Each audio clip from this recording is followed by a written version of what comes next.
இன்னைக்கு hello foodies தமிழில் ரொம்ப ஹெல்தியான முருங்கைக்கீரை தொக்கு எப்படி செய்கிறதுன்னு பார்க்கலாம். வாங்க இப்போ ரெசிபிக்குள்ளே போகலாம். முதல் ஒரு பேனில் 3 டீஸ்பூன் அளவுக்கு எண்ணெய் சேர்த்துக்கோங்க.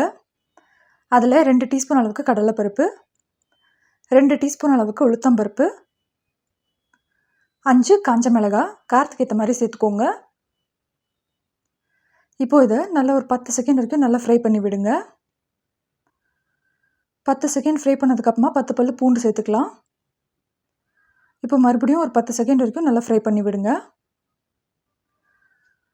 அது கழிச்சதுக்கப்புறமா ஒரு மீடியம் சைஸ் வெங்காயத்தை இந்த மாதிரி ரேண்டமாக கட் பண்ணி சேர்த்துக்கோங்க. இப்போது இதை நல்லா மீடியம் ஃப்ளேம்லேயே வதக்கி விட்டுடலாம். இப்போது அரை எலுமிச்சம்பழம் சைஸ் அளவுக்கு புளி சேர்த்துக்கலாம். இப்போ இதையும் கூட ஒரு 10 செகண்ட் வரைக்கும் நல்லா ஃப்ரை பண்ணி விடுங்க. இப்போ 1 கப் அளவுக்கு முருங்கைக்கீரையை சேர்த்துக்கலாம். முருங்கைக்கீரை சேர்த்ததுக்கப்புறமா மீடியம் ஃப்ளேம்லேயே வதக்கி விடுங்க.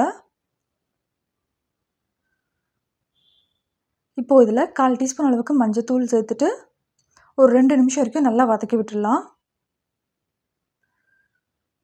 இப்போ பாருங்கள், கீரையெல்லாம் நல்லா வதங்கியிருக்கு. இப்போ இதில் மீடியம் சைஸ் தக்காளி ஒன்று சேர்த்துக்கலாம். தேவையான அளவு உப்பு சேர்த்துக்கலாம். சேர்த்துட்டு இப்போ இதையும் கூட நல்லா மீடியம் ஃப்ளேம்லேயே வதக்கி விடுங்க. தக்காளி எல்லாம் நல்லா சாஃப்டாக வேகணும். பாருங்கள், தக்காளி எல்லாம் நல்லா சாஃப்டாக வெந்திருக்கு. இப்போது இதை நம்ம ஆற வச்சுட்டு ஒரு மிக்சர் ஜாருக்கு மாற்றிட்டு நல்லா பேஸ்ட்டாக அரைச்சி எடுத்துகிட்டு வந்துடலாம். தண்ணி தேவையான அளவு மட்டும் சேர்த்துக்கோங்க. ரொம்ப தண்ணியாக இருக்கக்கூடாது. இப்போ அதே பேனில் 2 டீஸ்பூன் அளவுக்கு எண்ணெய் சேர்த்துக்கோங்க. 1/4 டீஸ்பூன் அளவுக்கு கடுகு, 1/4 டீஸ்பூன் அளவுக்கு பெருங்காயம், கொஞ்சமாக கருவேப்பிலை. இப்போது அரைச்சி வச்சுருக்கிற பேஸ்ட்டை சேர்த்துக்கலாம். சேர்த்துட்டு இப்போ இது எல்லாத்தையும் ஒரு தடவை நல்லா கலந்து விடுங்க. பாருங்கள், நல்லா சூப்பராக ரெடி ஆகிடுச்சு. இவ்வளோதாங்க. ரொம்ப சிம்பிளாக, ரொம்ப டேஸ்டியாக, ரொம்ப ஹெல்த்தியாக செய்யக்கூடிய முருங்கைக்கீரை தொக்கு ரெடி. இதை ட்ரை பண்ணி பார்த்துட்டு எப்படி இருந்ததுன்னு சொல்லுங்கள். மறக்காமல் நம்ம சேனலை சப்ஸ்கிரைப் பண்ணிவிடுங்க.